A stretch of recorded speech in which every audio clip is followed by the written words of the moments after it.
당신의 독생자를 우리에게 보내신 우리 하나님을 찬양하며 나아가겠습니다. 거룩하신 하나님,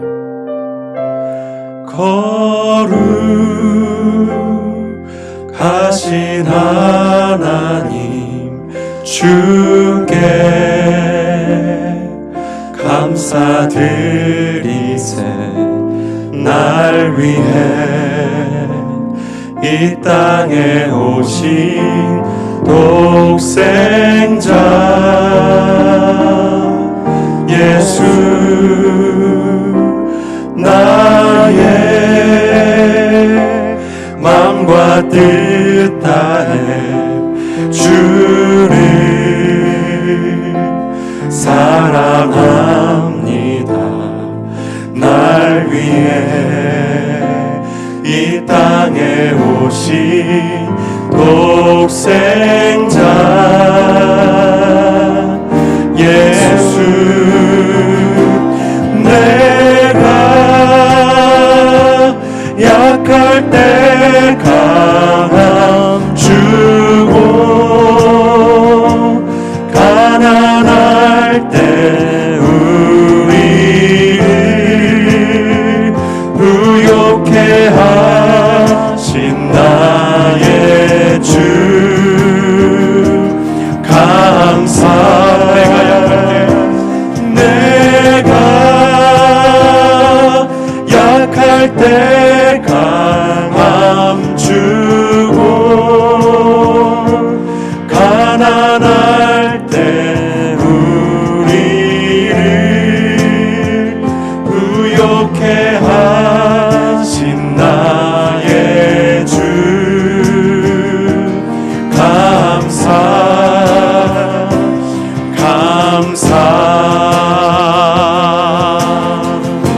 거룩하신 하나님, 거룩하신 하나님, 주께 감사드리세. 날 위해 이 땅에 오신 독생자 예수, 나의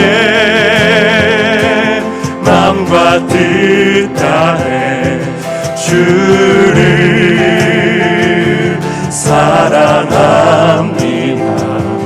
날 위해 이 땅에 오신 독생자 예수, 내가 약할 때 강함 주고 가난할 때 우리를 부욕해 하신 나의 주 감사. 내가 약할 때 강함 주고 가난할 때 우리를 부욕해 하신 나의 주 감사. 내가 약할 때, 내가 약할 때 강함 주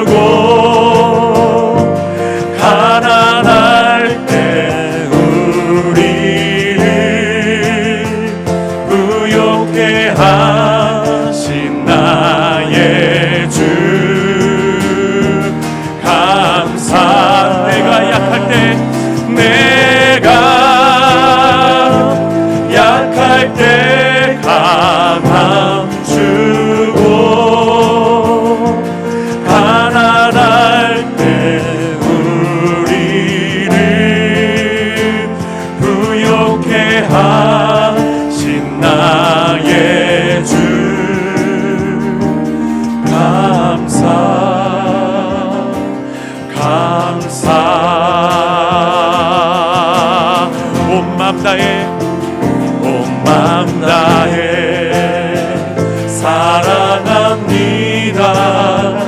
온 마음 다해 주 알기 원하네. 내 모든 삶 당신 것이니 주만 섬기리. 온 마음 다해 온 마음 다해 온 마음 다해 사랑합니다. 온 마음 다하여 주 알기 원하네. 내 모든 삶 당신 것이니 주만 섬기리. 온 마음 다해.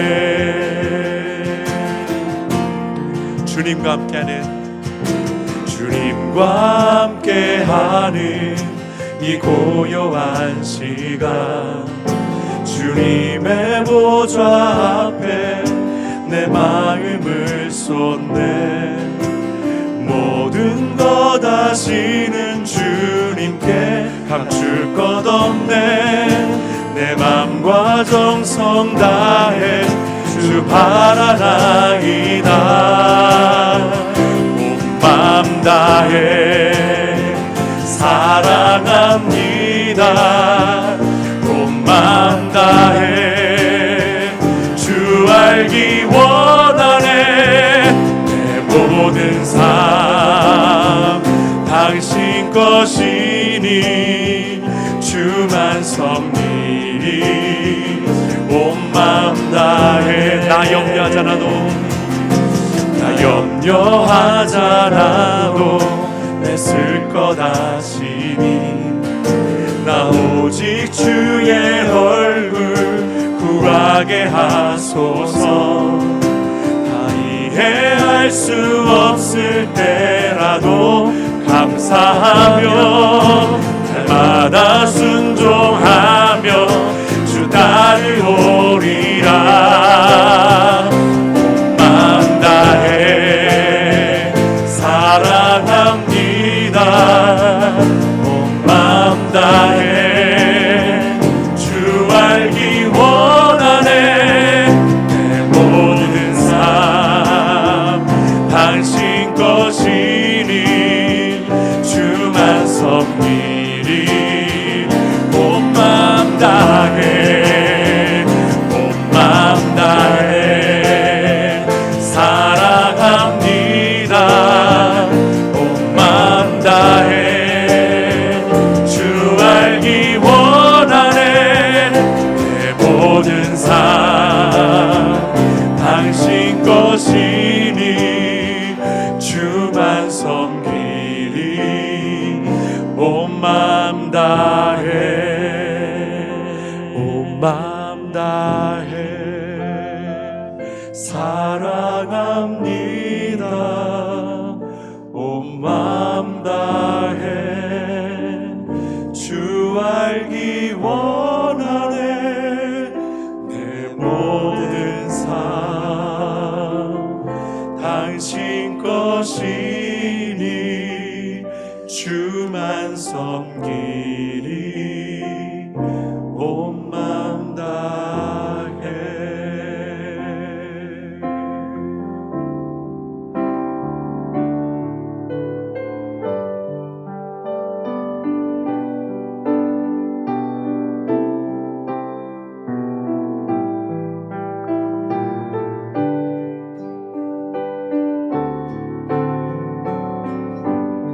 내 영혼의 그렇게 깊은 데서 내 영혼의 극히 깊은 데서 맑은 가락이 울려나네. 하늘 곡조가 언제나 흘러나와 내 영혼을 고이 싸네.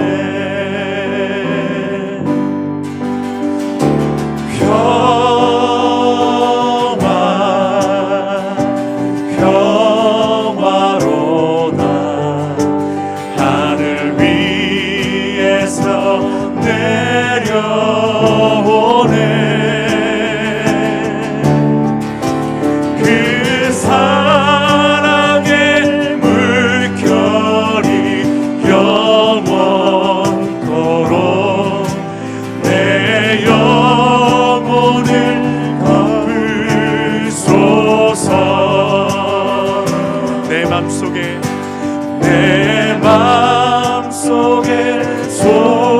솟아난 이 평화를 깊이 묻힌 보배로다. 나의 보화를 캐내어 가져갈 자 그 아무도 없으리라. 3절 내 영혼의 평화가 내 영혼의 평화가 넘쳐나 주의 축복을 받음이라.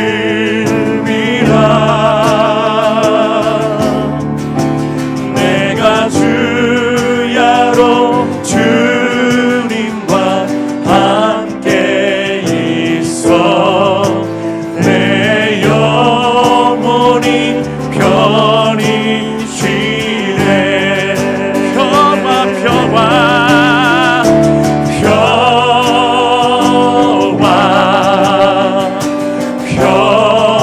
평화로다. 하늘 위에서 내려오네.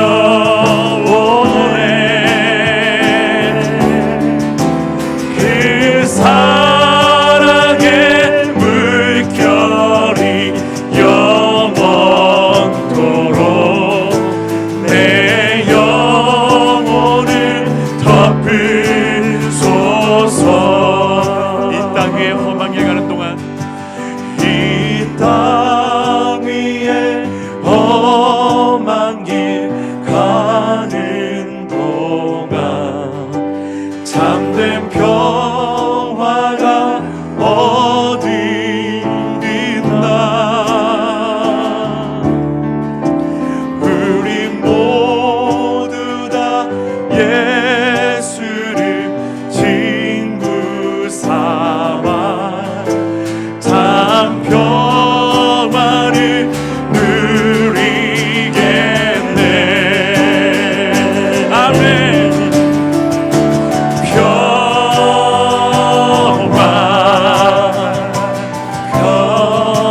평화로다. 하늘 위에서 내려오네.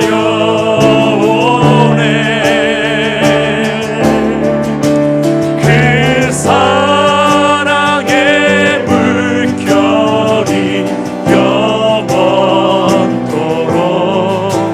내 영혼을 덮으소서. 주여 감사합니다.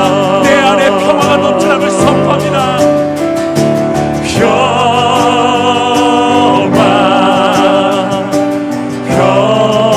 평화로다. 하늘 위에서 내려오네.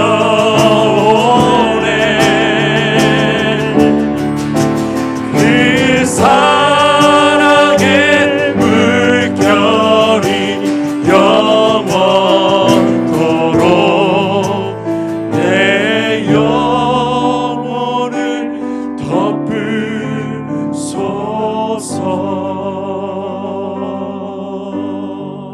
덮으소서. 시간에 예배를 위해서 함께 기도하기 원합니다. 아버지 하나님, 우리 주님으로 인해서 우리는 걱정과 근심이 없습니다. 우리 주님과 함께 세상을 이기며 우리는 반드시 승리할 것입니다. 그래서 아버지 주 예수 그리스도의 이름으로 우리는 참 평강을 얻습니다.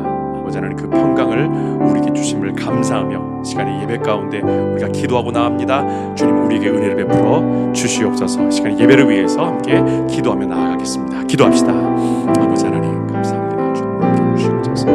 아버지 하나님 예배 가운데 주님께서 역사해 주셨습니다. 주님 주신 참 평강 가지고 나아갑니다. 성령 하나님 함께 주시옵소서. 주여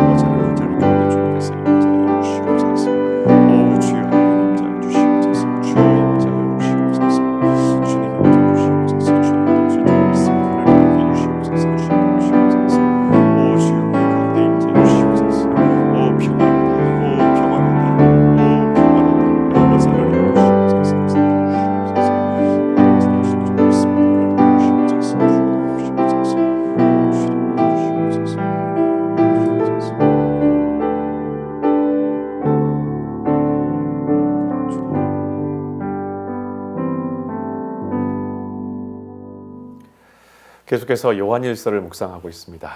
오늘은 7번째 주제로 어떻게 지내고 계십니까? 라는 제목으로 요한일서 4장 7절부터 11절의 말씀을 나누도록 하겠습니다.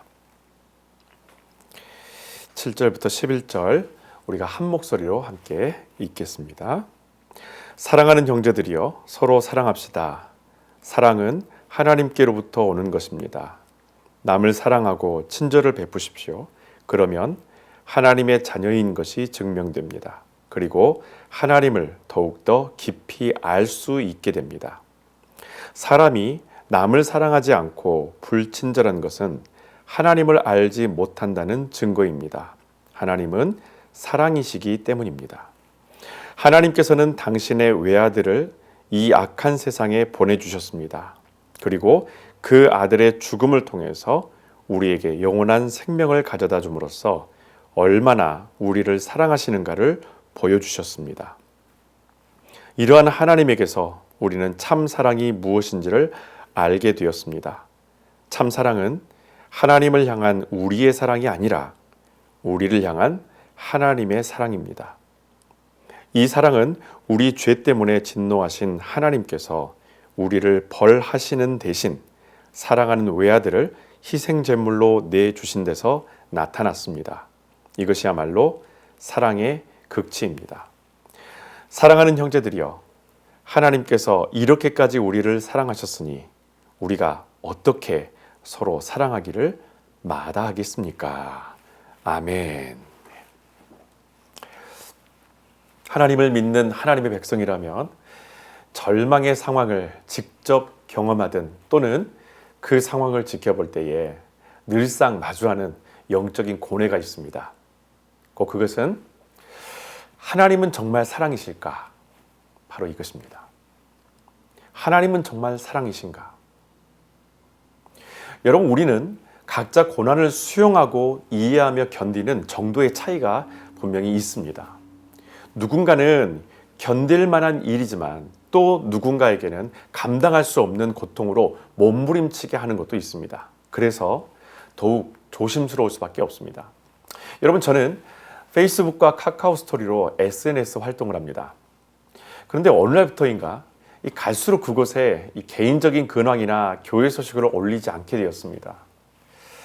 주로 제가 SNS를 하는 것은 고국에 계시는 어떤 가족들을 위해서 사용하던 것이었는데 이젠 그것마저도 단톡방이나 어떤 다른 곳에서 대화와 소식을 주고받으면서 이제 자연스럽게 이 퍼블릭한 공간에서의 안부는 요즘에는 거의 멈춰 있는 상태입니다. 제 나름의 이유는 있었습니다. 그것은 사실 미안하고 죄송한 마음 때문입니다. 예전에 어떤 목사님이 했던 말이 기억이 납니다. 한국에서 목회가 즐겁게 잘 되어질 때는 같은 노예 목회자들이 이 별 관심을 안 가져주더니 교회에 큰 어려움을 본인이 겪게 되니까 그때부터 목회자들이 다가와줬다는 바로 그 이야기였습니다. 여러분, 그 목회자는 그때 이 목회자로서의 배려에 대해서 스스로를 돌아보게 되었다고 저에게 얘기했습니다. 자, 여러분, 그렇다고 해서 제가 지금 SNS를 하시는 분들을 블레임할 의도는 하나도 없습니다. 전혀 없습니다. 이것은 저의 그냥 주관적인 견해입니다. 저의 그냥 개인적인 사정입니다. 저는 다른 분들이 오히려 올리신 그 소식들이 저에게 너무나 큰 기쁨이 되고 때로는 그 소식들 속에서 함께 기도할 수 있는 기도 제목들도 발견할 수 있어서 저에게는 너무 위안이 되기도 하고 어떻게 보면은 많은 분들과 소통하고 그분들의 소식을 그리고 그분들의 삶을 들여다볼 수 있는 통로이기도 합니다. 여러분, 다만 제가 드렸던 이 말씀이 공감이 되신다면 그것은 각자가 생각해 보시기를 부탁을 드립니다.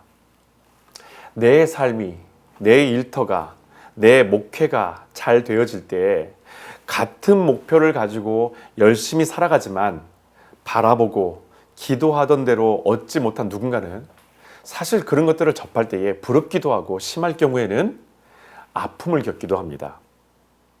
더군다나 그 상대가 같은 공동체에 있거나 같은 일을 하는 분들이라면 서로에게 지혜와 배려가 필요할 것입니다. 자, 그렇다면 누가 배려해야 될까요? 하나님의 사랑을 경험한 사람이 여러분 배려해야 합니다. 곧 이 말은 우리가 모두 하나님의 사랑을 경험한 사람이라면 상대방의 그 배려를 기대하기 전에 나부터 더 겸손해야 하고 내가 먼저 그것을 이해해야 된다라는 것입니다. 여러분, 그런데 제가 방금 하나님의 사랑을 경험한 사람이라면 누구나 먼저 겸손해야 합니다라고 제가 말씀드렸는데, 여러분, 이 표현은 여러분에게는 어울리지 않는 표현입니다. 이것은 이렇게 표현해야 올바른 표현입니다. 하나님의 사랑을 경험한 사람이라면 누가 먼저랄 것도 없이 겸손합니다. 여러분, 차이점 느끼시나요? 먼저 말씀드렸던 표현, 무엇을 해야 합니다라는 것은 아직 하나님의 사랑을 이해하지 못한 분들에게 그렇게 하는 것이 크리스찬의 도리입니다라는 교육적인 전달이었었습니다.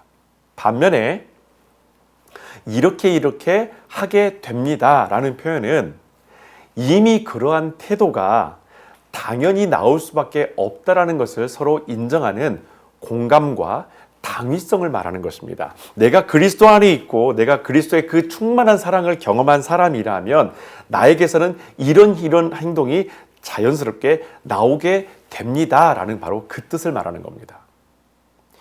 여러분은 구원의 확신이 있습니까? 확고한 구원의 확신이 있다면 우리는 이미 하나님의 사랑을 넉넉히 받은 사람들입니다. 그런데 우리는 소유의 양면성을 가지고 있습니다. 어느 것은 다른 사람보다 더 가지고 있고 동시에 또 어떤 것은 훨씬 더 결핍된 것도 있습니다. 여러분, 이 두 가지를 각자의 입장에서 다시 새롭게 해야 합니다. 상대방보다 더 가지고 있고 더 나은 환경에 있는 것에 대해서는 여러분 겸손하십시오. 그리고 상대방에 비해 누구나 가질 수 있는 것인데도 불구하고 여전히 채워짐이 없는 분들이라면 내 마음속에 이 질투와 원망이 내 영을 범죄케 하지 못하도록 주님 편에 여러분 굳건하게 서십시오. 우리 주님의 특별한 계획이 바로 여러분들에게 분명히 있을 것입니다. 여러분, 오늘 사도 바울은 우리에게 성경에서 가장 사랑받는 성구 중에 하나이면서 하나님이 어떤 분이시며 또한 그분의 성품을 한마디로 정의하는 그분의 본질을 말합니다. 다 같이 믿음으로 한번 고백해 볼까요? 하나님은 사랑이십니다. 아멘. 지금 요한은 하나님이 사랑이시라는 것을 독자들에게 설득하기 위해서 지금 이 말을 하는 것 아닙니다. 오히려 오늘 우리가 읽었던 이 본문뿐만 아니라 요한일서 전체에 흐르는 이 말씀의 맥락은 하나님이 사랑이신데 당신은 그 하나님의 구원받은 자녀로서 어떻게 지내고 계십니까? 라고 되묻는 것입니다. 여러분, 그래서 요한은 우리에게 하나님이 사랑이신가 아닌가를 고뇌하기 전에 사랑이신 하나님의 자녀로서 당신의 삶 속에 하나님이 사랑이시라는 것에 대한 믿음의 고백이 곳곳에 스며들어 있는지를 돌아보라고 도전합니다. 그래서 오늘 11절에서는 의문이 아니라 질문으로 마무리를 하게 되죠. 사랑하는 형제들이여, 하나님께서 이렇게까지 우리를 사랑하셨으니 우리가 어떻게 서로 사랑하기를 마다하겠습니까? 자, 그렇다면 하나님의 사랑을 이미 경험한 우리가 어떤 상황 속에서 하나님이 사랑이심에 대해서 의구심을 갖게 된다면 여러분, 다음에 몇 가지의 결함이 있다는 증거입니다. 첫 번째, 사랑은 누구에게서 오는가라는 것입니다. 여러분, 오늘 7절에서 사랑은 하나님께로부터 오는 것이라고 요한은 말합니다. 우리가 하나님은 과연 사랑이신가에 대한 의구심을 품게 되는 이유는 그 사랑이 나로부터 온 것이라고 여기고 있기 때문입니다. 모든 옳고 그름을 그리고 선에 대한 모든 윤리적 기준의 판단에 있어서 하나님도 지금처럼 나에게서 판단받는 대상이 될 수밖에 없다라고 여기는 바로 그런 마음, 모든 것이 나로부터 시작되고 모든 판단이 나로부터 나와야 되고 모든 관점이 나로부터 시작된다라는 바로 그 생각을 아직도 갖고 있다면 우리는 사랑이 하나님께로 온다라는 것에 대해서 좀처럼 이해하지 못하고 그리고 내 안에서 끊임없이 그 하나님에 대한 의구심, 그 사랑에 대한 의구심, 하나님의 본질에 대한 의구심을 던질 수밖에 없다는 것입니다. 여러분 이렇게 생각하며 사는 크리스찬들은 하나님이 사랑이시라는 것을 내가 규정한 사랑과 들어맞는 결과로 나오면 인정하고 다른 형태로 나타나게 되면 그분의 사랑을 반문합니다. 이것은 우리에게 신앙생활의 출발선이 지워졌다는 증거입니다. 입으로만 하나님은 사랑이라고 말하고 쓸 때는 그 사랑은 나에게로부터 나온다라고 쓴다라는 것입니다. 여러분 세상이 약해질수록 순수한 사랑을 지켜가는 사람을 무능력한 사람으로 취급을 합니다. 그래서 나온 말이 무엇입니까? 내가 하면 로맨스, 네가 하면 불륜. 정장 입고 교회 가면 가식, 나의 캐주얼은 중심.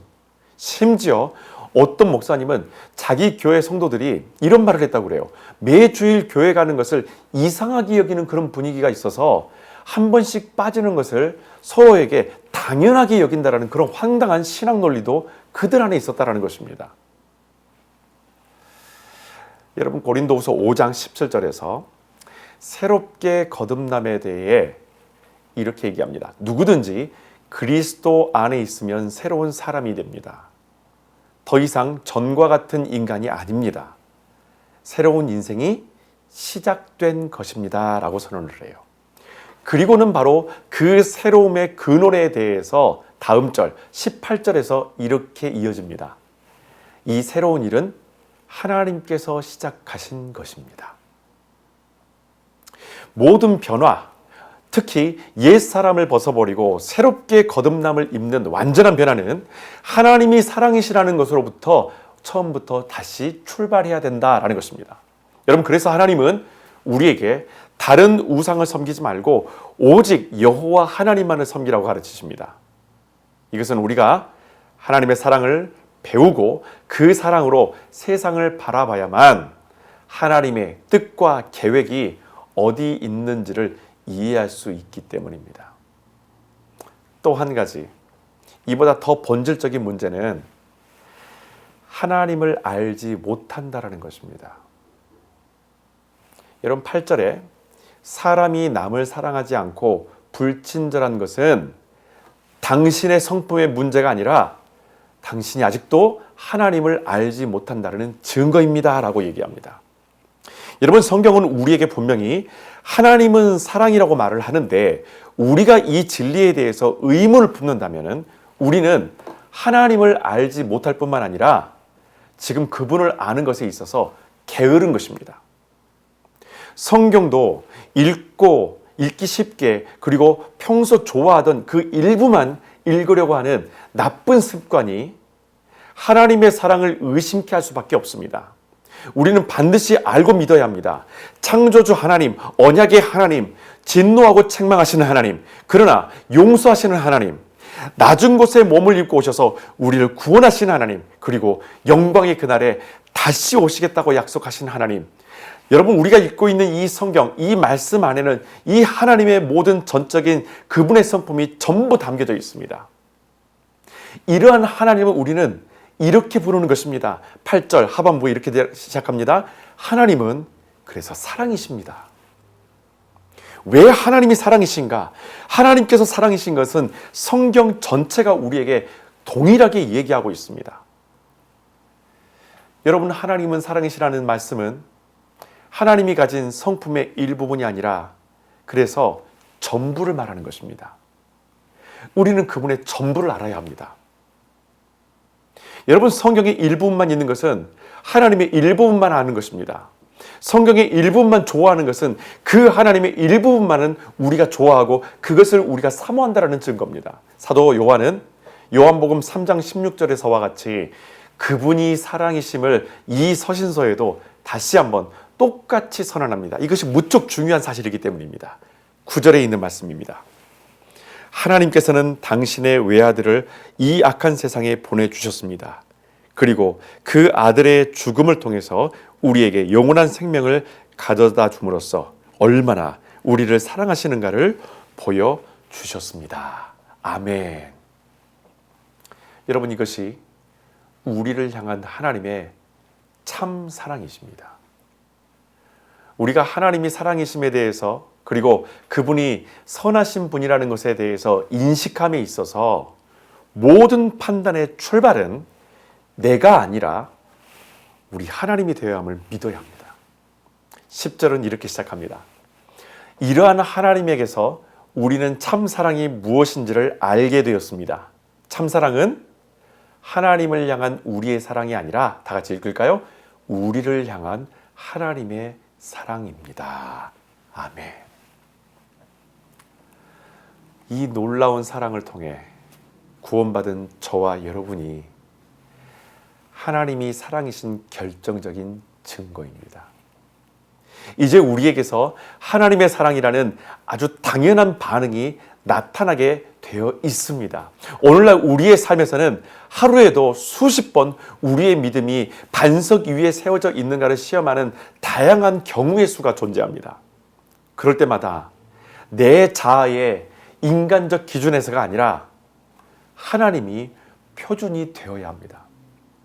여러분, 인간적 표준이라는 것이 과연 인간적 기준이라는 것이 뭘까요? 죄를 지었으면 벌을 받는 게 당연하다는 것이 바로 우리가 생각하고 있는 기준입니다. 다시 말하면 내가 위로받고 내가 존중받는 존귀한 존재가 되기 위해서는 내가 만족할 수 있는 상대편에서의 배려와 이해가 사람이 되었든 그것이 하나님이 되었든 나를 납득시켜야 된다라는 바로 그 사고관입니다. 이런 설명과 배려가 나를 만족시키지 못한다고 여기기 때문에 우리는 하나님에 대해서, 그 사랑에 대해서 의구심을 갖게 되는 겁니다. 여러분, 하나님은 그러나 표준은 우리에게서 다시 허락하시는 그 하나님의 모든 것을 통해서 다시 우리에게 새롭게 하시고 그 표준이 무엇인가를 우리에게 말씀해 주십니다. 분명한 것은 그 표준이 다르다라는 것입니다. 우리의 기준과는. 10절, 우리가 읽었던 다음 부분입니다. 이 사랑은 우리 죄 때문에 진노하신 하나님께서 우리를 벌하시는 대신 사랑하는 외아들을 희생제물로 내주신 데서 나타났습니다. 이것이야말로 사랑의 극치입니다. 아멘. 하나님은 우리에게 보내신 예수 그리스도를 통해서 인간의 사고방식을 완전히 뒤집으셨습니다. 더 엄밀히 말하면 하나님의 형상으로 지음받은 원래의 모습으로 되돌려 놓기 위해서 우리에게 예수 그리스도를 보내주신 것입니다. 여러분, 인간이 하나님을 원망하게 된 것은 하나님이 우리를 넘어지게 하기 위해서 선악과를 만드셨고, 아담은 하와 때문에 하나님과의 그 약속을 지키지 못했고, 이 모든 일은 뱀이 유혹했기 때문이라고 여기는 책임전가 때문입니다. 그런데도 하나님은 이러한 인간의 오해를 감수하시면서까지 그 사람을 잘못된 세계관에서 구원하기 위해 사랑하는 외아들을 희생제물로 우리에게 보내주셨습니다. 여러분, 하나님이 세상을 창조하시고 통치하시는 모든 주권은 그분의 사랑으로부터 나오는 것입니다. 여러분, 보르네오 섬 몰루라는 곳에 라피도포라라는 독특한 덩쿨 식물이 선식합니다. 여러분, 보르네오 섬은 큰 나무들이 참 많이 있습니다. 이 키 큰 나무들이 즐비하기 때문에 상대적으로 이 키가 작은 식물들은 햇빛을 보지 못합니다. 그런데 이 라피도포라라는 이 식물은 키 큰 나무를 타고 올라가서 햇빛을 받는데 아래쪽에 이 덩쿨에, 자기 덩쿨의 잎사귀까지 햇빛이 닿도록 여러분 잎사귀에 구멍이 숭숭 뚫려 있습니다. 자기만 빛을 받지 않고 그 빛을 골고루 나눠서 같이 성장하도록 창조된 놀라운 하나님의 작품인 줄로 믿습니다. 여러분, 우리는 가보지도 않은 미지의 땅에서 이렇게 서식하는 라포도포라를 통해 하나님의 사랑이 미치지 않는 것이 없다라는 사실에 우리는 경탄하게 됩니다. 나를 왜 이렇게 창조하셨을까? 나를 왜 이런 가정에 태어나게 하셨을까? 나를 왜 이런 기나긴 터널에 남겨두셨을까? 우리는 참 많은 생각과 갈등 속에서 과연 하나님은 사랑인가를 고뇌하게 됩니다. 하나님을 이해하는 것은 지구상에 존재하는 수없이 다양한 인간 개개인의 세계관에서 출발하는 것이 아니라 하나님께로부터 우리에게로 도달해야 합니다. 그래야 우리가 하나님께로 돌아갈 수 있게 됩니다. 그것을 통해서 우리는 하나님이 사랑이신 뿐만 아니라 하나님의 그 뜻과 계획하심을 분별할 수 있고, 또한 그것에 감사하며 순종의 길을, 그 삶의 여정을 걸어가게 될 것입니다. 여러분, 하나님은 사랑이십니다. 그렇다면 지금 여러분은 어떻게 지내고 계십니까? 이 시간 주신 말씀을 기억하면서 함께 기도하길 원합니다.